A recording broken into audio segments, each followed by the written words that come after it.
여러분 안녕하십니까? EBS 초대석 정관용입니다. 여러분께서는 어려울 때 믿고 의지할 만한 사람이 주변에 몇 명이나 있으신가요? 또 여러분 우리나라 정부를 얼마나 신뢰하십니까? 네, 바로 이런 사회적인 연대, 신뢰, 협력 이런 힘들을 사회자본이라고 한답니다. 이 사회자본이 높을수록 그 나라 국민의 행복도가 높고 경제 성장도 잘 된다는데 우리는 주요 선진국에 비해서 이 사회자본이 너무 낮아요. 한마디로 각자 도생의 사회, 이런 사회가 되고 있는 거죠. 자, 그럼 사회자본을 높이려면 어떻게 해야 할까요? 우리 교육 방식을 바꿔야 한다고 주장하시는 분이 있어서 오늘 특별히 초대했습니다. 광주과학기술원의 김희삼 교수입니다. 어서 오십시오. 네, 안녕하세요. 네, 방금 제가 좀 편안하게 사회자본을 한번 개념 규정해봤는데 어려울 때 믿고 의지할 사람이 있느냐, 네. 정부를 믿느냐, 네. 이런 거 맞습니까? 제가 제대로 설명한 거예요? 네, 굉장히 잘 설명해 주신 것 같고요. 오늘 뭐 강의 한 절반 이상을 그래요? 다 이렇게 문장으로 풀어내신 것 같습니다. 그래도 이 사회자본이 뭔지 좀 개념부터 정리해 주세요. 네, 사회자본이라는 거는 일단은 인간이 사회적 동물이라는 데서 출발을 하죠. 예. 어울려서 사는 것이고, 그래서 사람들 사이의 어떤 관계에서 파생되는 무형의 자본. 이제 이러면 좀 말이 좀 어려워지는데요. 근데 이제 사람들 사이의 관계에서 생기는 것이 사실 서로 간의 신뢰도 있을 수 있고 협력도 있을 수 있고 또 이렇게 인맥이라든지 연결망 같은 것들이 생길 수도 있고 그다음에 이제 사람들이 어울려 살다 보면 어떤 규칙이나 규범이 생기는데 그 규범을 얼마나 잘 준수하는지 이런 것들도 사회자본에 포함이 되겠죠. 예. 근데 왜 우리가 이거를 사회자본이라고 하냐면 이게 개인이나 아니면 사회나 국가에 도움이 될 수 있기 때문에 그런데요. 네. 예를 들자면 내가 믿고 의지할 수 있는 사람이 있는 것이 없는 것보다는 훨씬 더 개인에게 도움이 될 것이고 힘이 되죠. 네, 사회 전체적으로도 불신 사회보다는 신뢰 사회가 그렇죠. 네, 여러 가지 비용도 줄일 수 있고 사람들이 안심할 수 있고 그리고 서로 협력도 가능해지고 네. 그리고 뭐 규범을 또 잘 지키는 것 이런 것들도 사실 여러 가지 사회적인 어떤 갈등을 줄일 수도 있고 그다음에 뭐 경찰 비용 이런 것들도 많이 줄일 수가 있다는 점에서 사실 이거 우리가 자본이라고 할 수가 있는 거겠죠. 네.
우리는 전통적으로 네. 뭐 혈연, 지연, 학연 이게 뭐 강한 나라다. 네.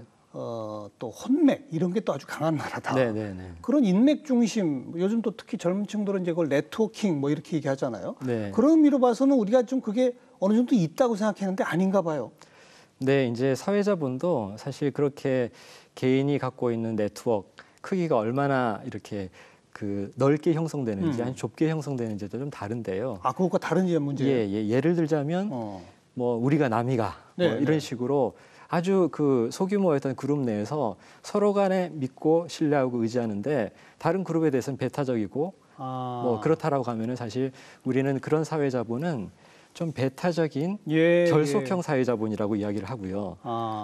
뭐 이렇게 좀 연대감 같은 건 없는 것이죠. 그래서 개방적인 연계형 사회자본은 좀 부족하고 어떻게 보면 좀 결속형 어떤 폐쇄적인 사회자본 이런 것들이 좀 공고하면 사실 그것은 그 안에 속해 있는 내부자에게는 도움이 될지 모르겠지만 네, 네. 사회 전체적인 통합이라든지 연대에는 사실 저해가 된다고 할 수도 있겠죠. 혈연, 지연, 학연 제가 얘기한 네, 그게 바로 대표적인 이른바 결속형 사회자본이군요. 네 그렇습니다. 근데 그 혈연, 지연, 학연은 말을 바꾸어 말하면 자기와 다른 학연이나 다른 지연을 욕하기 위해 만든 걸 수도 있거든요. 네, 네, 네. 그렇죠. 네, 서로 끌어주기도 하고요. 그 안에서만. 자기들끼리만 끌어주고 네, 남은 네, 네. 배척하고. 네, 네.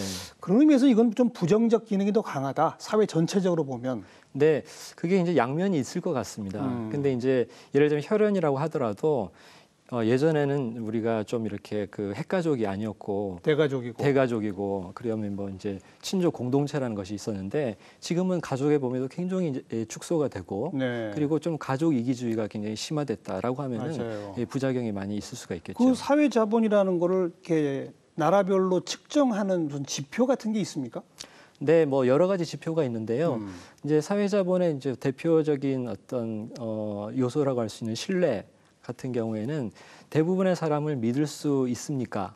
라고 이렇게 개인들에게 설문조사를 해가지고요. 아하. 그렇다라고 긍정적인 응답을 한 사람의 비율이 얼마나 되는지 네. 이런 걸 가지고 어떤 그 사회의 그 국가의 어떤 사회적 신뢰 측면에서의 사회자본의 정도를 가늠하기도 하지요. 네. 네. 그런 거 이제 여러 나라 국민들한테 똑같은 설문 문항을 가지고 설문조사를 하겠군요. 그렇습니다. 아, 그런 연구들이 많이 이루어져 왔습니까? 네네, 뭐 세계 가치관 조사 같이 이렇게 국제 비교가 가능한 자료들도 있고요. 오. 그다음에 이제 그 갤럽 여론조사에서도 이제 그런 문항들이 많이 포함되어 있습니다. 갤럽은 전 세계적으로 다 그렇습니다. 지사들이 있으니까요. 네, 네, 네, 네. 자, 그렇게 해봤더니 네, 사회자본이 제일 높은 나라들은 어느 나라들이 꼽힙니까, 주로?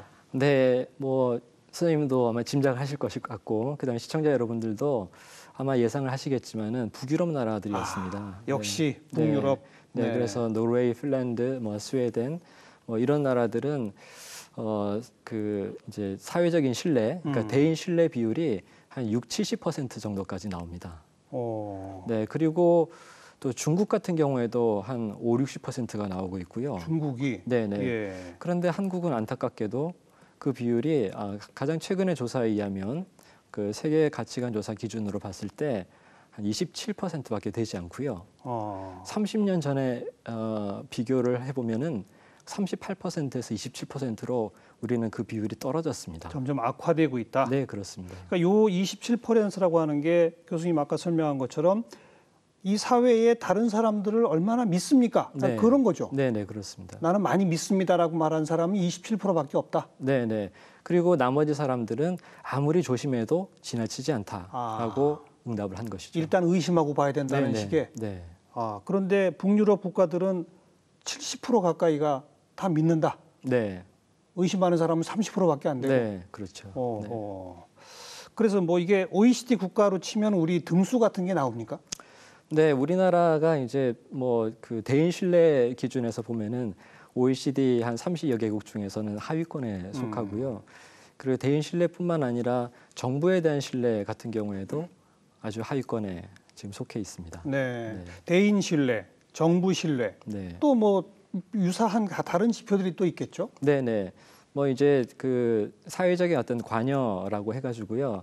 얼마나 이제 그 사회적인 문제 해결에 동참할 의지가 있는지 뭐 이런 것들도 그 또 사회자본에서는 중요한 측면이기 때문에 그런 걸로도 파악을 하고 있고요. 네. 네, 그래서 전체적으로 봤을 때 우리가 보면 그 뭐 학생들 같은 경우에도 서로 그 협업을 할 줄 모른다든지, 예. 그리고 협동적 어떤 문제 해결 역량 같은 것들이 물론 그 OECD 피사에서 협동적 문제 해결 역량을 측정하는 문항이 있었을 때 우리가 거기서 별로 그 나쁘지 않은 성적을 거뒀거든요. 네네. 네, 그래서 그걸 보고 우리 아이들의 협업 능력이 괜찮은 것이 아닌가라고 이렇게 생각하시는 경우도 있었는데, 예. 근데 사실은 그 문제의 특성이 상당히 보면은 문제풀이적인 어떤 사고를 가지고도 접근할 수 있는 문제입니다. 그래서 실제로 학생들이 얼마나 서로를 믿고 신뢰하고 협력할 수 있는지는 좀 다르게 네. 측정될 필요가 있는데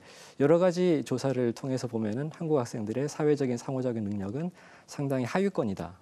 이제 지금까지 이렇게 관찰되고 있습니다. 그러니까 뭐 쉽게 표현해서 같은 반에서 공부하는 옆자리 친구가 네.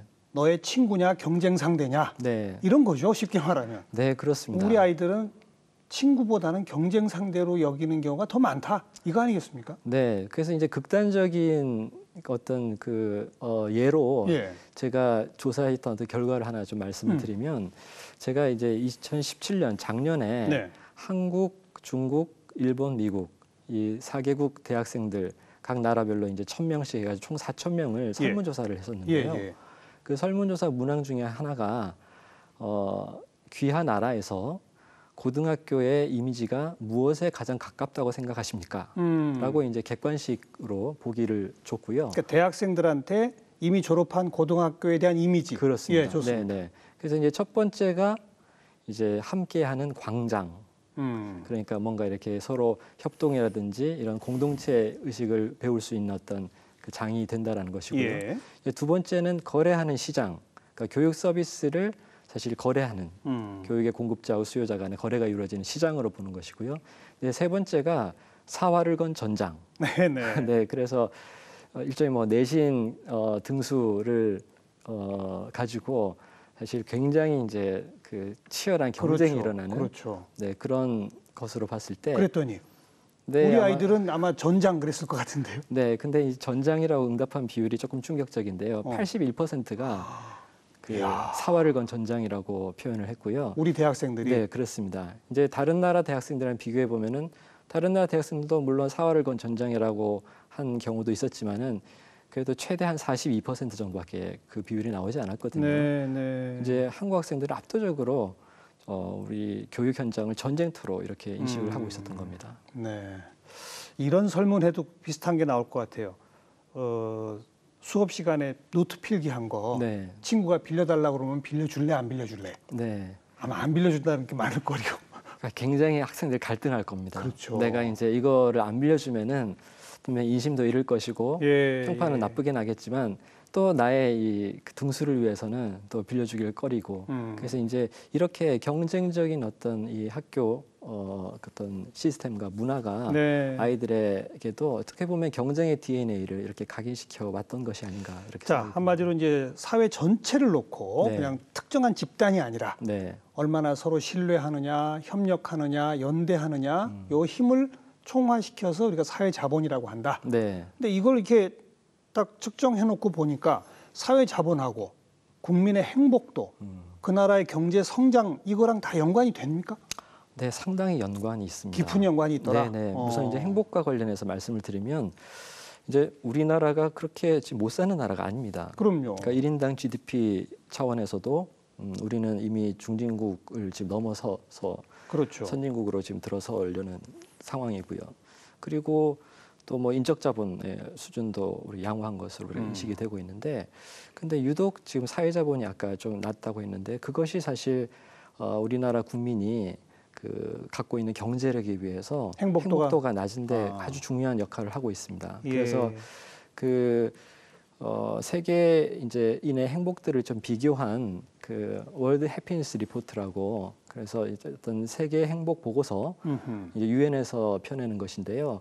거기서 보면은 이제 한국이 경제력이라든지 1인당 그 평균 건강 수명에 비해서는 상당히 그 우리나라 행복도가 낮게 나타나는데 그렇죠. 그 주된 이유가 이런 사회 자본입니다. 그래서 그 사회적 지지라고 해서 믿고 의지할 사람이 있는지, 그 다음에 또 얼마나 그 사회가 이 부패가 없고 투명하다고 느끼는지, 네, 그리고 또 얼마나 이렇게 자기가 이 바라는 삶을 살 수 있다고 생각하는 생애 선택 자유가 있는지, 이 세 개 항목에서 크게 점수를 깎아먹고 있습니다. 그럼 뭐 사실 어찌 보면 이건 상식적으로 추론이 가능한 얘기입니다.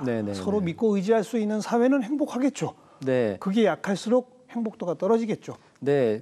근데 이제 그게 사실 행복도에 그치는 것이 아니라 경제 성장하고도 연관이 된다는 그 대목이 것인데요. 어떻게 연결되는 겁니까? 성장하고는? 네.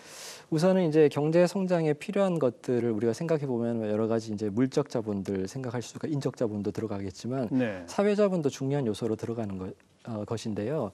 예컨대 왜 북유럽 나라들이 이렇게 잘 살까? 그것도 사회 자본하고 사실 관계가 있습니다. 그러니까 서로 사람들 간의 어떤 신뢰가 형성되어 있으면 일단은 그 동업, 협업 같은 것들이 많이 일어나고요. 그렇죠. 그다음에 기업들끼리도 서로 믿고 이렇게 제휴를 할 수가 있고, 그러네요. 네, 그리고 이제 누가 누구를 이렇게 착취하거나 갈취하는 것이 아니라 정당한 인수합병이 일어나고, 그다음에 금융거래 같은 것도 신뢰를 바탕으로 해서 활성화가 되겠죠. 아하. 네, 그래서 대규모 조직이 만들어진다거나 금융이나 무역이 활성화된다거나 혹은 사람들이 규범이라든지 법 질서를 잘 지키면은 여러 가지 사회적인 갈등이 낮아지고 사회 통합이 제고된다는 측면에서도 그것도 경제 성장에서는 아주 긍정적이라고 볼 수가 있겠죠. 아까 교수님께서 그 사회자본의 어떤 그 척도 가운데 네. 이 대인 신뢰 지수 네. 이게 38%였던 게 27%로 떨어졌다 오히려 네. 이런 말씀하셨잖아요. 네네. 그만큼 우리는 지금 그나마 좀 괜찮던 게 악화되고 있다는 거 아니겠습니까? 네. 그 핵심적인 원인은 어디 있다고 보세요? 네, 그거는 사실 좀 연구가 필요한 부분이긴 한데요. 근데 이제 학자들 중에서는 불평등이 심화되면은 어떤 사회자본, 특히 신뢰가 낮아진다라고 생각을 하는 사람도 있습니다. 불평등, 신뢰. 네네. 예. 그래서 그 미국 같은 경우에도 이 그 신뢰가 낮아지는 것하고 미국 사회에서 이 불평등이 심화되는 거하고 소득 불평등이 높아지는 거하고 상당히 이제 시기적으로 비슷하게 일어나는 것도 있고요. 그 다음에 이제 한국 사회에서 보면 지금 경쟁이 심화되고 있으니까 이제 이전보다는 우리가 성장률도 낮아지고 그래서 좋은 일자리도 이제는 더 들어가기가 어려워지고 그렇죠. 네. 예. 그러다 보니까 더욱더 경쟁이 심해지게 되니까 이제는 누구와 도와가지고 같이 좀 이렇게 파이를 키우는 것이 한계가 있으니까 있는 파이를 내가 차지하기 위해서는 이제 협력이라든지 뭐 이런 것보다도 견제하고 경쟁하고 이제 이런 분위기가 더 심화된 것이 이 사회자본의 어떤 쇠락하고도 관련이 있지 않을까 이렇게 불평등, 네. 그리고 과도한 경쟁, 그러면서도 저성장. 예. 이것이 겹쳐지면 결국은 약육강식, 각자 도생. 네. 이런 사회로 나타나는 거고 그게 사회자본의 저하다. 네. 네.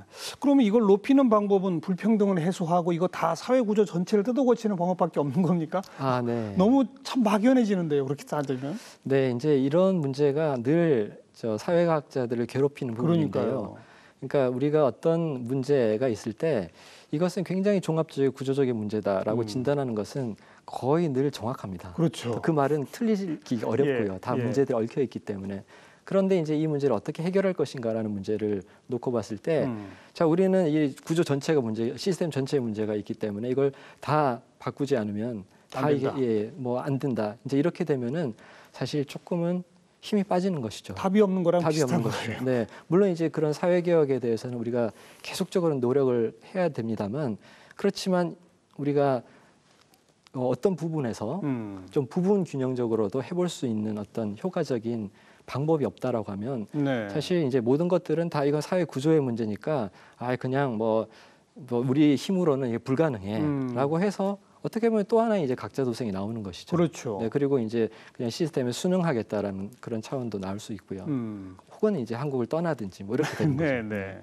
근데 저는 그런 점에서 진단은 이렇게 구조적이고 전체적으로 하되 해결 방안을 모색할 때는 뭔가 우리가 해볼 수 있는 것부터 일단 접근을 해야 된다라고 생각을 했습니다. 아주 좋은 접근법입니다. 네네. 그래서 그게 뭡니까? 저는 그걸 교육에서 찾았습니다. 교육. 네.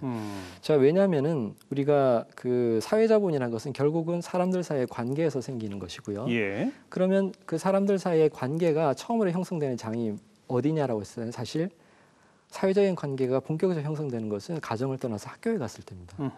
그리고 학교에서 아이가 보내는 시간은 우리 인생에서 굉장히 중요한 어떤 기간을 학교라는 그렇죠. 곳에서 보내게 되죠. 그렇죠. 그러니까 어떤 인간형이 형성이 되는 것도 사실 학교라는 공간에서 이루어진 경우가 많이 있고요. 물론 이제 가정교육도 중요하기 때문에 이 사회자본이 처음에 이제 싹 트는 온상은 가정이다라고 생각을 할 수도 있지만 그러나 우리는 가정보다 또 못지않게 이렇게 많은 시간을 또 학교라는 곳에서 보내고 그다음에 학교에서 여러 가지 우리는 경쟁도 하게 되고 또 협력도 하게 되고 사람들이 모였으니까 여러 가지 가능성들이 있는 것이죠.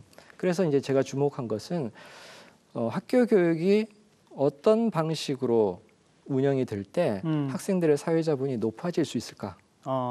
지금까지의 한국 교육은 오히려 사회자본을 낮추는 효과가 있지 않았을까? 아까 말씀드렸던 대로 한국 대학생들이 82%가 고등학교를 사활을 건 전장이다. 전장이라고 예. 생각을 하게 된 것은 이제 그 학교가 사회자본이 길러지는 그런 어떤 그 장이 아니라 사회자본이 파괴되는 장이 될 수도 있다라는 것이죠. 그러네요. 네네네. 그러네요. 네네. 그래서 제가 이제 그 천착하게 된 것은 교육을 바꿨을 때 예. 사회자본이 얼마나 우리가 달라질 수 있는지 그것을 한번 스스로 실험을 한번 해보자. 이제 이렇게 갔던 것이죠. 그 지금 강조하신 게 교육 가운데서도 교육 전체가 아니라 네. 교육의 내용, 교육의 수준, 네. 얼마만큼 가르치느냐는 교육의 양 네. 이런 게 아니라 네. 교육하는 방식이다. 네. 그거네요. 네네. 어. 그게 저도 이제 교육의 내용하고 교육의 이 방법 이것이 다 중요하다고 생각을 하고 있었습니다만 네. 제가 이제 이 연구를 들어가면 들어갈수록 어떤 생각이 들었냐면 교육의 내용 못지않게 아니 교육의 내용보다도 더 중요한 것은 교육의 방식이라는 생각을 하게 됐습니다. 예. 그것은 왜 그러냐면 예. 우리가 실제로 학교에서 도덕 교과서라든지 윤리 교과서라든지 사회 교과서라든지 이런 걸 배우는 것은 다 사회자본을 함양하는 신뢰하고 협동해야 되고 그렇죠. 규범을 잘 지켜야 된다 이렇게 가르치죠. 배우는데 가르치고 배우는데 민주시민 양성 교육. 그렇죠. 그런데 우리는 그렇게 잘하지를 않는 거예요. 예. 그리고 그것이 이제 우리에게 이 내재화되지 못하고 있는 것이죠. 겉다르고 속다르네요. 네네 그렇습니다. 그리고 또 이제 그 국제 어떤 비교를 해봤을 때 이제 그 우리나라는 사실 사회자본이 좀 낮은 편에 속한다고 말씀을 드렸는데 예. 그 사회자본이 높은 북유럽 국가들 같은 경우에는 수업 방식 자체가 좀 달랐습니다. 우리와 그렇습니다. 그래서 수평적인 상호작용이 많은 즉 학생들 간의 어떤 협업이 많은 수업들을 하는 것으로 나타났고요. 예. 근데 한국은 이 동구권이랑 비슷하게 어떤 교수자의 일방적인 어떤 강의가 중심이 되는 그걸 우리가 수직적인 수업이라고 하는데 예. 그것이 지배적인 이 나라로 분류가 되고요. 그리고 이런 수업 방식의 어떤 수평성하고 그 나라의 어떤 사회자본, 사회적 신뢰하고는 상당히 긍정적인 상관관계가 있다는 것이 경험적 연구를 통해서 밝혀졌기 때문에 이것은 굉장히 수업 방식이 중요하고 그리고 또 한국 같은 경우에는 교육을 1년 더 받았을 때 그 대인 신뢰가 향상되는 정도가 아주 이 동구권과 비슷하게 미미한 수준이었습니다. 근데 거기에 비해서 북유럽 나라들은 교육을 많이 받은 사람일수록 대인 신뢰, 다른 사람들을 더 많이 믿고, 그러니까 사회자본이 그 내재화되는 것이에요. 그러면 그것은 왜 그럴까? 똑같이 우리가 대학을 나온다 하더라도 대학을 졸업할 때까지 어떤 방식으로 교육을 받았는가 이것이 매우 중요하지 않을까 이렇게 생각하게 된 것이죠. 조금 그 대인 신뢰도의 설문조사는 아까 예로 쭉 드셨는데 그걸 나라별로 학력 수준에 따라 그 편차를 한번 조사해 본 것도 있습니까? 네네네. 그러면 지금 강조해 주신 북유럽 국가들은 학력 수준이 높으면 높을수록 대인 신뢰도가 높아요? 네. 그게 상당히 높아지는데요. 차이가 커요? 저학력 수준하고 고학력 수준? 네네네. 높아지는데 우리는요? 우리는 그 차이가 미미하다는 것이죠. 거의 똑같아요? 그러니까 효과가 없지는 않지만 조금밖에 없다? 아주 조금밖에 없다. 네. 그 얘기는 학력이 높을수록 신뢰도가 높아지는 사회는 학교가 그걸 키워줬다는 얘기고 네네네. 우리는 학교가 못 키워준다는 얘기고 네. 그렇게 풀이될 수도 있을 겁니다. 그 핵심이 교육 방식의 차이다. 네. 그리고 그것은 수평적이냐 수직적이냐다. 간단히 이렇게 정리할 수 있습니까? 네, 그렇습니다. 수평적 교육 방식을 조금 구체적으로 풀어주시면 어떤 거죠? 네, 예를 들자면 이제 초등학교에서 일단은 놀이 중심으로 이렇게 수업을 할 때 놀이라는 것은 혼자 게임하고 노는 것이 아니라 어울려서 노는 것이면은 아이들 간의 상호작용이 활발하게 일어나지요. 그 다음에 이제 이게 교과 수업으로 들어가더라도 아이들이 이제 모둠을 이뤄가지고 거기서 서로 토론하고 그 다음에 문제 같은 것도 혼자서 푸는 것이 아니라 협동해가지고 서로 아이디어를 내가면서 협동적 문제 풀이를 하고 그 다음에 이제 프로젝트 학습이라고 해서 프로젝트 학습. 네, 학생들이 뭐 교수자가 일방적으로 이걸 풀어 이렇게 던져주는 것이 아니라 스스로 아이들이 의미 있다고 생각하는 문제들을 찾아내가지고 그것을 해결하기 위해서 협업하면서 어떤 그 과정 속에서 상호작용을 통해 가지고 그 사회자본이 길러지는 측면이 있고요. 또 요즘 이제 거꾸로 수업이라는 것이 있는데 그거는 학생들이 미리 뭐 동영상이라든지 이런 걸 보고 예습을 한 다음에 이제 수업 시간에는 활발하게 상호작용이 풍부한 수업들, 토론이라든지 이런 걸 하는 거죠. 근데 예습을 할 때도 애들이 모여서 서로 같이 의논하면서 예습을 하고 모둠을 만들어서 이제 예. 그렇게 조별 예습을 하게 되면은 사실 그게 다 이 수평적인 상호작용이 활발한 수업이 되고 그것이 이 사회자본 함양하고도 관련이 있을 수 있다. 이제 이렇게 생각을 한 것이죠.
교실 풍경도 많이 바뀌었다고 그러고 네.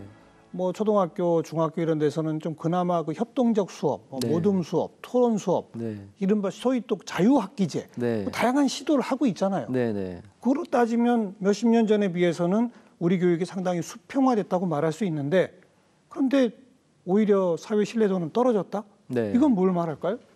네, 보통 이제 우리가 어떤 객관적인 여건 면에서는 지금의 상황이 과거보다는 훨씬 더 이 수평적인 상호작용이 일어나기에 유리한 환경이 된 것이죠. 그렇죠. 그래서 학급당 학생 수도 줄었고, 그리고 이제 앞으로는 이제 점점 더 줄 것이고요.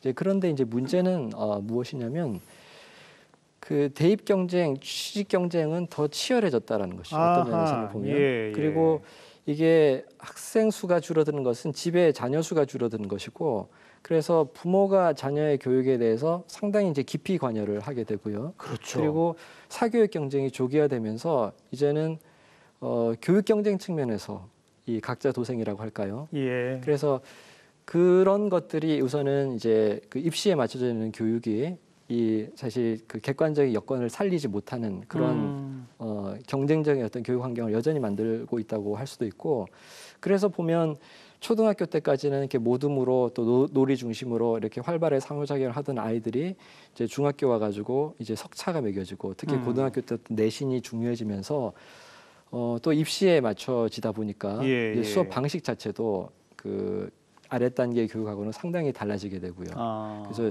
아무래도 이제 정리형, 문제풀이형의 이 주입식 강의가 생기게 되고, 이제 그러다 보면 사실 아이들이 대학에 들어왔을 때는 초등학교 때 뭐 모둠으로 이렇게 놀이나 뭐 이런 걸 통해 가지고 협업을 해봤던 그 DNA보다는 다 잊어버렸죠. 경쟁의 DNA가 서로 견제하고 그게 이제 대학생들에게서도 보이고요. 그래서 대학생들도 가령 이제 교수님께 학점과 관련해 가지고 다른 아이들을 많이 견제를 하고 또 믿지 못하기 때문에 시험을 이렇게 주관식 서술형이 아니라 객관식으로 좀 내달라라고 학생들도 많이 요구를 하고 있고, 대학 시험조차도 네네. 사지선다를 한다 이 말입니까? 사지선다는 아니면 단답형으로라도 객관적인 답이 있는 것. 네네. 그것도 사실 우리 사회의 어떤 낮은 이 사회자본의 단면을 보여주는 것이라고 할 수가 있겠죠. 그렇군요. 과거에 비해서 여건은 좋아졌으나 그건 학교 현장의 여건만 좋아진 거지 주변 환경은 오히려 나빠진 네. 그런 측면이 네, 있다. 네, 대입 경쟁, 취직 경쟁 네. 치열화된 거 네, 이런 네, 것들. 네. 뿐만 아니라 어떤 이제 일본 학자들이 뭐 경제학자, 교육학자가 같이 연구했던 바에 의하면 가령 일본인 같은 경우에는 초등학교 때 어떤 교육을 받았느냐에 따라서 성인기의 어떤 사회성이라든지 시민성 이런 것들이 다르게 형성되더라. 이걸 발견한 것도 있는데요. 그걸 다 추적 조사를 했군요. 네, 그렇습니다. 이제 간단하게 말씀드리면 초등학교 때 이렇게 수평적이고 참여적이고 협력적인 방식의 교육을 받았던 그런 사람들이 나중에 성인이 돼가지고 훨씬 더 서로 협력하고 배려하고 그다음에 시민성하고 공공심을 갖고 또 심지어 국민적 자긍심까지 높은 그런 성인으로 성장했던 것인데요.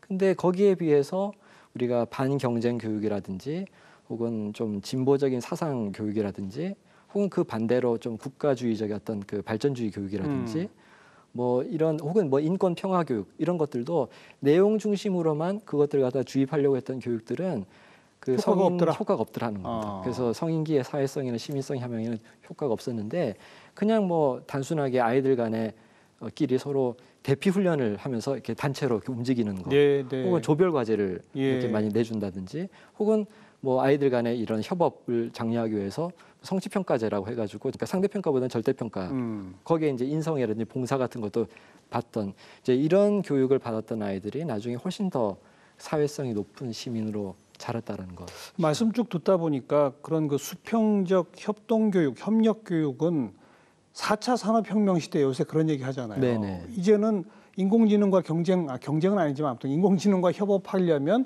인간의 창의성이 중요하다는 강조를 많이 하고, 네. 창의성을 키우기 위해서는 주입식 교육 갖고는 안 된다는 얘기 많이 하지 않습니까? 네. 똑같은 결론이네요, 그것도. 그렇습니다. 그래서 사실 사회자본을 함양하기 위한 수평적인, 참여적인, 협력적인 교육이 그러니까요. 사실 4차 산업혁명 시대의 인재를 기르기 위한 교육하고 사실 똑같은 거죠. 똑같은 것이죠. 그래서 창의성도 높아지고 네네. 사회자본도 키울 수 있다. 네, 그렇습니다. 네. 그러니까 이제 창의성이라는 것도 보면 우리가 개인적으로 가질 수 있는 창의성에는 한계가 있기 때문에 집단 창의성, 그렇죠. 네, 집단지성의 힘이 굉장히 중요한 것인데요. 맞아요. 그다음에 현대사회 문제를 해결하기 위해서는 워낙 이렇게 복잡게 해서라는 복잡한 문제들이기 때문에 사실 협력적 문제 해결 능력이 핵심적인 경쟁력이 되기도 하고요. 네. 그랬을 때 이제 아이들에게 이렇게 그 수평적인 상호작용이 풍부한 수업을 한다는 것은 사실 아이들의 미래 사회에 대한 적응 능력, 생존 능력을 키워주는 동시에 우리나라 국가 경쟁력을 키우는 일이라고도 볼 수가 있겠습니다. 핵심은 중고등학교 같아요. 네, 네. 현재 우리 사회를 보면 네. 교수님도 강조했지만 초등학교는 그나마 뭘 하더라. 네. 근데 중학교부터 가면서 이게 없어져 가더라. 그 얘기 아닙니까? 네. 그 중고등학교 선생님들은 사실 입시 때문에 어쩔 수가 없다. 그동안 이제 그렇게 말씀을 많이 해오시기도 하고. 연결되는 거예요. 네, 네. 현재 입시 제도가 있는 한 안 되는 거 아닙니까? 어떻게 생각하세요? 근데 이제 그게 아까 사회 구조하고 뭐 이런 문제랑 맥락이 좀 비슷한데요. 저는 예를 들자면 수업 방식을 바꾸는 것은 지금은 뭐 진보 보수 막론하고 모두 다 동의할 수밖에 없는 이게 민주적인 시민상하고 기업이 바라는 인재상하고 지금 오버랩이 많이 되고 있는 상황이거든요. 그렇기 때문에 그런 면에서 우리가 교육의 적절성이나 타당성을 위해서는 이 수업 방식이 바뀌어야 된다. 그래서 수업을 바꾸게 되면 이런 수업을 시켰는데 아이들에게 상대평가 이렇게 하고 또 경쟁을 시키는 것이 또 혹은 객관식으로 시험을 보는 것이 무슨 의미가 있을까라고 하게 되면 그렇죠. 자연스럽게 우리가 이 평가 제도를 바꿔야 된다. 그렇죠. 네, 그런 식으로 해서 어떤 이제 전체적인 정합성을 위해서라도 그 지금은 우리가 입시 제도를 바꾸는 것도 여러 가지 지금 갑론을박이 있지 않습니까? 그렇지만은 조금 더 많은 사회적 공감대 속에서 이제는 이거는 어떤 사회 전체적인 조화를 위해서도 그다음에 교육이 서로 아구가 맞아 들어가려고 하면은 바뀔 수밖에 없다라는 식으로 가게 되겠죠. 그러면 훨씬 더 저는 그 평가 제도의 개혁뿐만 아니라 또 그런 수업을 담당할 어떤 교원의 자질도 높여야 되는데 그런 교원 양성이라든지 이런 문제의 어떤 시스템 개혁도 훨씬 더 저는 그 자연스러워질 것이다 이렇게 생각합니다. 이 간간히 교육 선진국이라고 불려지는 나라들의 새로운 뉴스들을 우리가 접하지 않습니까? 네. 몇몇 나라는 시험을 처음부터까지 아예 없애버리는 나라도 생겼다요. 네. 대학 입시에서도 유수한 미국의 대학에서도 성적을 전혀 요구하지 않는 학생 선발도 한다지 않습니까? 네. 그런 거 보면 참 놀랍거든요. 네. 그러니까 사실 성적이라는 것 자체가 그 학생의 전체를 다 보여주는 것도 아니거든요. 그러니까요. 그러니까 어떤 문제로 어떤 측면만을 평가를 한 것인데요. 근데 그 지금 그 뭐 혁신적인 어떤 그 교육을 하고 있는 데서는 선발뿐만 아니라 아예 이 교육의 방식도 바꿔서 그렇죠. 가령 뭐 학과라든지 이런 것들을 없애고 아예 처음부터 딱 들어가면 프로젝트 중심으로만 그래서 학생들 중심으로 돼서 프로젝트에 필요한 어떤 지식이라든지 역량을 익히기 위해서 그런 수업들이 단기 코스로도 개설이 되고 이제 물론 이제 협업을 바탕으로 하는 것이기 때문에 협동적인 어떤 그 문제 해결이라든지 집단 창의력 같은 것들은 굉장히 함양을 할 수 있는 방식이겠죠.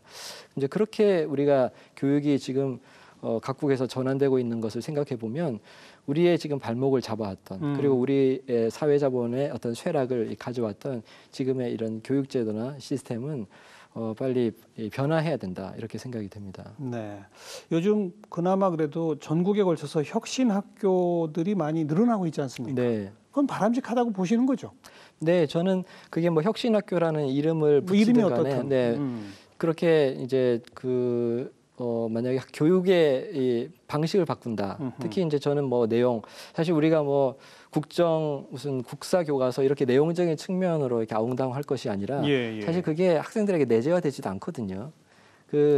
우리 뭐 수학이라든지 과학 같은 과목도 학생들이 협동적으로 문제를 해결하는 방식으로 또 집단 창의성을 발휘하는 방식으로 수평적 상호작용이 많은 수업을 하게 되면은 네. 자연스럽게 시민성 사회성이 함양이 되는 것이기 때문에 예, 예. 저는 그런 면에서 그게 뭐 혁신학교의 이름을 가지든 혹은 뭐 다른 방식이든 그렇죠. 수업 방식의 어떤 전환, 특히 저는 그걸 수업 혁명이라고까지 좀 얘기를 하고 수업 싶습니다. 혁명. 네네. 그것이 지금 뭐 전국적으로 또 모든 학교급에서 다 필요한 시기가 아닌가 생각이 됩니다. 며칠 전 제 신문 기사에서 수학 선생님인데 네, 스토리텔링, 네, 소설 읽기 네, 이런 식으로 수학을 가르친대요. 네, 네. 그게 가능한 모양이에요. 네, 이제 저도 사실 가령 수학이나 과학 같은 것도 예. 충분히 그런 것들이 가능하다라고 생각을 예. 하는데요. 예. 왜냐하면은 그 동안에는 선생님들이 진도에 바빠가지고 진도. 예. 그래서 일방향으로 가르치는 것이 가장 효율적이다라고 생각했는데 그거는 사실 맞지 않습니다. 이제 지금은 보면은 선생님이 가르치지 않아도 대안적인 수업 그런 이제 일방적인 지식 전달은 그 소스들이 더 많아졌거든요. 네, 바깥에도 맞아요. 온라인 강의도 있고요. 그렇죠. 대학 수업도 무크에 가면은 전 세계 아주 뛰어난 이 강의들을 그냥 다 앉아서 이렇게 들을 수가 그것도 있기 공짜로. 때문에 공짜로. 네네. 예, 예. 그렇기 때문에 아이들이 학교에 모였을 때는 이제는 학교는 사실 학교의 존재 이유에 대해서 답을 할 수가 있어야 됩니다. 왜 이렇게 온라인 개방형 강의가 널려 있는 시대에 학생들을 학교에 굳이 불러 모았냐. 여기에 응답을 할 수 있어야 되고 저는 거기서 가장 중요한 답변 중에 하나는 학생들의 상호작용. 이건 모였을 때 가능한 것이기 그렇죠. 때문에. 네, 그리고 그 상호작용을 통해서 길러지는 것이 굉장히 좋은 것들이 많다. 사회자본도 있지만은 여기서 창의성도 길러지고 우리의 사회와 우리나라 경제에 필요한 많은 것들이 거기서 배양이 될 수 있다는 점에서 그렇죠. 네. 요즘 우리 중고등학교 솔직한 현실이 네. 상당수 학생이 엎드려 잔다는 거 아닙니까? 네네. 근데 그런 상호작용이 이루어지는 교실은 자는 아이들도 없을 것 같아요. 네, 그래서 그렇죠? 그거는 이제 제가 수업을 하면서 뼈저리게 느끼는 부분인데요. 가령 제 강의가 조금 길어진다 싶으면은 제가 아무리 열심히 준비한 것도 조금씩 이렇게 학생들이 필요한 기색들이 보이면서 조는 학생들이 나오기 시작합니다. 맞아요. 근데 이제 그때 학생들에게 수평적인 상호작용, 자 이제 이 어떤 문제를 가지고 이제 조별로 토론을 해보자. 그건 같이 문제를 한번 풀어보자.라고 하면은 조금 힘들어하는 아이를 다 깨가지고 어느새 다 살아 있거든요. 네. 실제로 보면은 우리가 수업을 갖다가 피동적으로 이렇게 듣고 있을 때 그때 뇌의 교감신경의 활성화 정도가 매우 낮습니다. 네. 수면 시간보다 더 낮아요. 잠잘 때는 사실 꿈꿀 때는 굉장히 이렇게 업앤다운이 심하거든요. 예. 그래서 사실 수업 시간에 자고 있는 애들 깨우면 안 됩니다. 뇌가 더 활발할 수도 있어요. 근데 우리가 여태까지는 계속 그런 수업을 해왔고 이 수업 시간에 자는 것은 학생의 책임으로 이렇게 생각을 해왔거든요. 네. 근데 지금은 보면 이런 사회에서는 이제는 교수자의 책임이고 그렇죠. 그리고 수평적 상호작용, 그다음에 학생들이 생각하게 하는 수업 이런 것들을 해야 된다 이렇게 생각이 됩니다. 조금 너무 제가 꿈 같은 얘기를 던지는지 모르겠습니다만은 교수님 강조하시는 것처럼 우리나라 전국 모든 학교의 수업 방식이 바뀌고 네. 거기에 대한 사회적 공감대가 커지고 그래서 평가 방식도 바뀌고 이러면 학원, 네. 사교육 네. 이건 존재 이유가 없어지네요. 그렇죠. 그렇죠. 네네. 그러니까 학원에서도 그러면 우리도 그런 교육을 시켜줄게 그럴 수 있는데 근데 사실 학교에서만큼 아이들은 그래도 공식적인 교육기관이 이 학교이기 때문에 그럼요. 학교에 와서 상호작용을 하는 것이고 그다음에 학교는 학원과 달리 어떤 상업적인 계산을 하지 않고 그럼요. 아이들의 성장이라든지 우리 사회에 가장 도움이 되는 방식의 교육을 하도록 이끌 수 있겠죠. 그런 면에서는 동의합니다. 그리고 네. 지금의 사교육 현장은 네. 100% 주입식 교육 아닙니까? 그렇죠. 그렇잖아요. 예. 근데 그런 현장에서 더더욱 사회자본을 잃어가는 거죠, 우리 아이들이. 네. 만약에 이제 주입식 교육이 필요한 어떤 지식의 전수 부분이 있다 그러면 좋은 학원 선생님이 강의하는 인터넷 강의를 그냥 그걸 보고 그러니까요. 학교에 와서는 그 선생님이 지도하에 상호작용하고. 상호작용하고 네, 이렇게 하면 되는 것이죠. 네. 네. 교수님은 교육학자 아니시죠? 네. 경제학자시잖아요. 네, 네, 그렇습니다. 어떻게 이렇게 교육 문제 쪽으로 오시게 됐어요? 네, 뭐 경로 의존적으로 이렇게 오게 된다고 볼 수가 있는데요. 그래서 저도 보면은 그 미국에 유학 가기 전까지 여기서 한국에서 박사과정 수료까지 했기 때문에 교육을 굉장히 오랫동안 받았던 받았죠. 것이죠. 그리고 제가 이제 2001년부터 이 미국에서 유학을 할 때 그때가 이제 우리나라에서는 보면 사교육 시장에 좀 광풍이 불 때입니다. 네. 그래서 우리나라의 어떤 그 교육 문제들이 많이 이렇게 더 부각이 됐었고요. 네. 그리고 또 사회 이동성 말하자면 요즘 수저 계급론이라는 그렇죠. 것도 이제 부각이 되는 조짐들이 보였었죠. 그래서 저는 교육 문제에 맞는 관심을 갖게 됐는데 그래서 한국에 돌아와서 한국개발연구원 KDI에서 이 정책 연구를 하면서도 인적 자본 문제, 특히 교육 문제를 제 주요한 어떤 연구 주제 중에 하나로 한 10년간 공부를 해왔습니다. 근데 하다 보니까 이제 교육을 내가 방식이더라. 해봐야 되겠다. 그래서 그동안 경제학자가 교육 문제를 연구할 때는 주로 교육 생산함수 분석을 많이 했거든요. 생산. 예, 그러니까 교육을 하나의 생산함수로 보는 거죠. 왜냐하면 교육을 위해서도 거기에 들어가는 어떤 자원들이 있고, 그렇죠. 돈도 들어가고 시간도 들어가고 노력도 들어가고 학생이 들어가지 않습니까? 교사도 들어가고. 예. 그리고 이제 거기서 우리가 인재를 길러내는 것이라고 했을 때, 근데 우리가 제대로 된 인재를 길러내고 있는 것인가? 투자 대비 효과 따지는 거. 네네네. 그리고 만약에 투자 대비 효과가 예를 들어서 사교육이 괜찮다 하더라도 사교육을 통해서 길러진 인재가 진짜 인재가 아니라 지금 우리 사회나 앞으로 미래 사회가 요구하는 그런 방향의 인재가 아니라고 했을 때는 과연 시험을 잘 본다라는 것이 무슨 의미가 있을까? 네, 그래서 이제 교육의 어떤 본령에 대해서 관심을 많이 가지게 됐습니다. 그건 이제 경제학자의 역할은 아니라고 볼 수가 있는데 사실은 이제 교육 과정이라든지 교수법의 문제이거든요. 근데 제가 교육 과정에도 관심을 가졌지만 교수법에 특히 관심을 갖게 것은 이게 사회자본을 연구하면서 사회자본. 교육의 내용 이상으로 혹은 내용보다 더 중요한 것이 교육의 방식이다라는 것을 깨닫고 제 수업에서 한번 여러 가지 시도들을 해보고 있는 것이죠. 네. 옛말에 한 아이를 키우는 거는 한 마을이 키운다 그랬잖아요. 네. 근데 요즘은 그런 개념 자체가 이제 사라지고 있는데 네. 이 방송 보시는 시청자분들 우선 가정에서부터 너만 우선 잘나면 돼. 친구들은 무시하고 이런 말 하면 안 되는 거죠. 네, 그렇습니다. 그래서 지금 보면 아까 우리가 결속형 어떤 폐쇄적인 결속형 사회자본의 극단적인 형태가 가족이기주의 같은 건데요. 가족이기주의. 네. 근데 그게 아이들에게 내면화되면은 그거는 아이를 사실 더 앞서가게 만드는 것이 아니라 나중에 뒤처지게 만들 수가 있습니다. 맞아요. 이렇게 협업 능력이 없어지거든요. 그리고 내 거를 줄 알아야지 남의 것도 얻을 수가 있습니다.